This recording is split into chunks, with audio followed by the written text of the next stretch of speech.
With us on the phone, the only surviving human from the Big Sturgis fire of 2015. Now, you say that as if other people didn't survive. He was the only human there. But he survived. And he survived. That's still quite an accomplishment. It's Lynn Day. Hey! Good morning to you, Lynn. Glad you're alive, I guess, first off. Hey, guys. How's it going? It is going fantastic. I talked to you last night, of course, and you were chipper, as most people who cheat death are. Yeah. But go ahead and give us the lowdown. Tell us what went down, man. We don't. All I have is from my perspective what happened. Right. So I can tell you that part. Okay. About 1:15, a Meade County Sheriff's officer, who's a friend of mine, kicked in my trailer door, drug me out of bed, said, "Get out of here, Lynn. Get out of here now. It's on fire." And I, had no idea what was going on. Wow. Did you have pants on? No, I didn't. So I put some pants on and my flip-flops. I run out to the front of my trailer, smokes everywhere. He says, "Get in your Blazer and get out of here." And then my Blazer death plow was parked right by my trailer. I ran out, jumped in, cranked it up, hit the gas, took off down the hill around the bar area. And as I saw as I looked, the bar was just engulfed. Everything was, just yellow flame and heat. Have you ever seen a fire that big before? No. I don't think hardly anyone's probably seen a fire that big. I mean, it looked like burning hell in the videos. It really, really did. Yeah. I can't imagine. It's 2 acres, about 2 acres or 3 acres of nothing but wood decks, huge bridges, wood everywhere. And there's not a piece of wood left on the property. Oh, that is crazy. The only wood left are the posts, the telephone pole posts that held up decks are just like big spikes sticking up out of the ground. So how close do you think you were to becoming a barbecued long pig hillbilly? By the time I got down across the street, the fireman, told me to drive across the street. I got down there, killed the truck, got out, and my butane bottle started popping off on the front of my trailer. So you started having explosions at the trailer by the time you drove down the hill? Yeah. That is insane. Seemed like 30 seconds. It might have been 5 minutes. It might have been a minute. I don't know what. I really don't know how that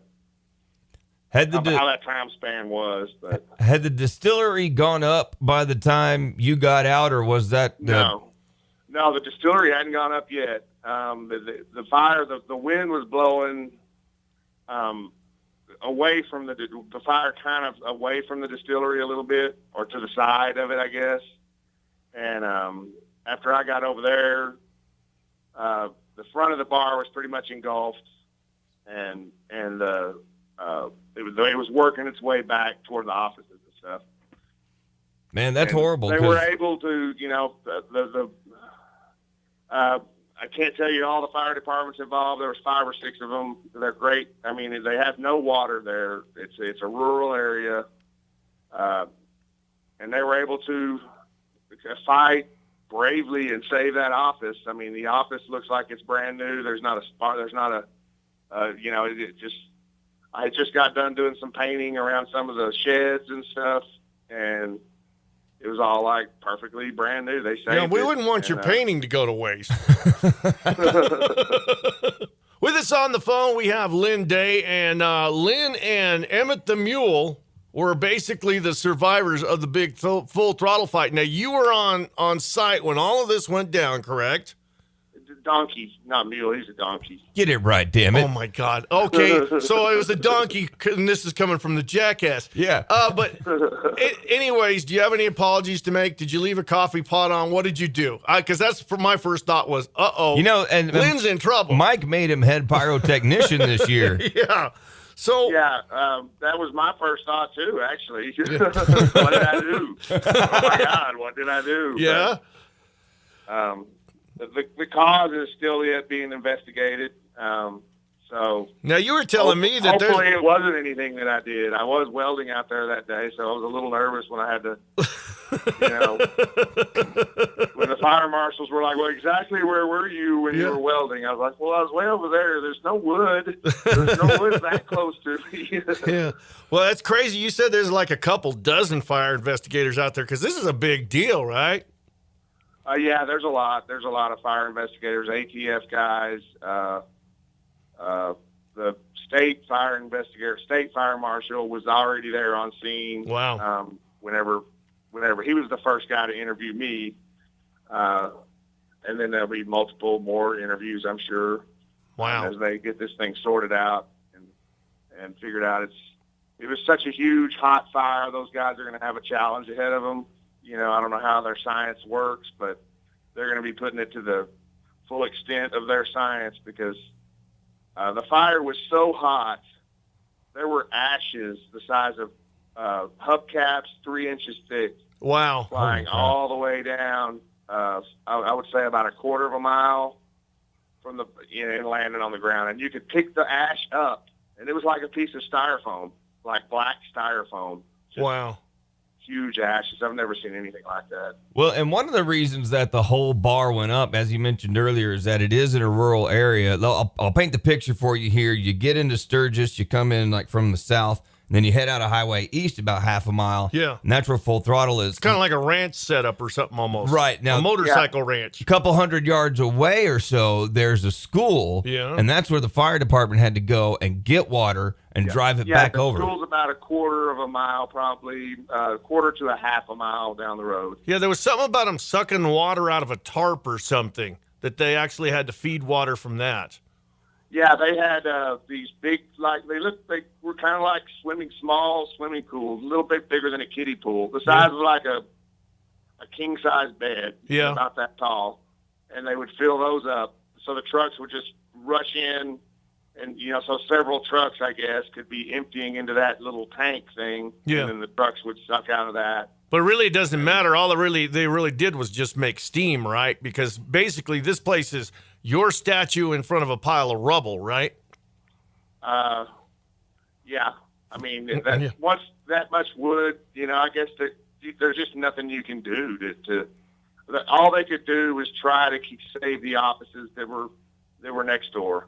And they were able to successfully do that. And there's another outbuilding towards the back that they were also able to save. A small, it was used as a cabin. I mean, it's probably a 30 by 15 building that they were able to save. And but anything that was actually connected together, was completely gone. This is just an insane fire. And actually, the Red Cross had to step in and take care of you, huh?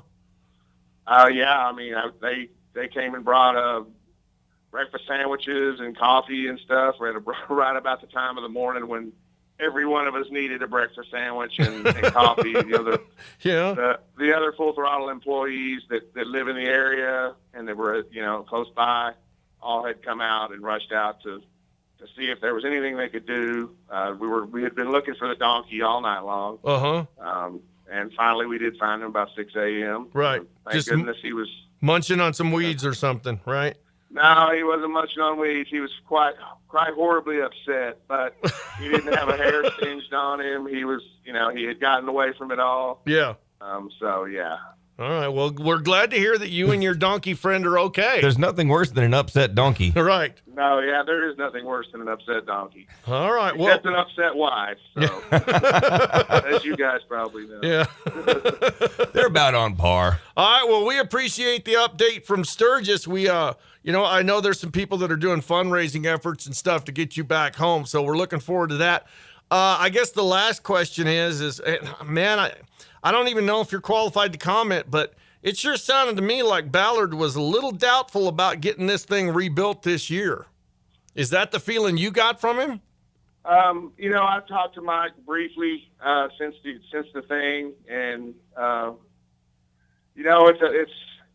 was a museum. It wasn't just a biker bar; it was a museum of antiques and a huge collection of antiques, probably as big as any motorcycle museum and probably much bigger than most motorcycle museums. Right. And so when you lose that, maybe you lose a little bit of heart.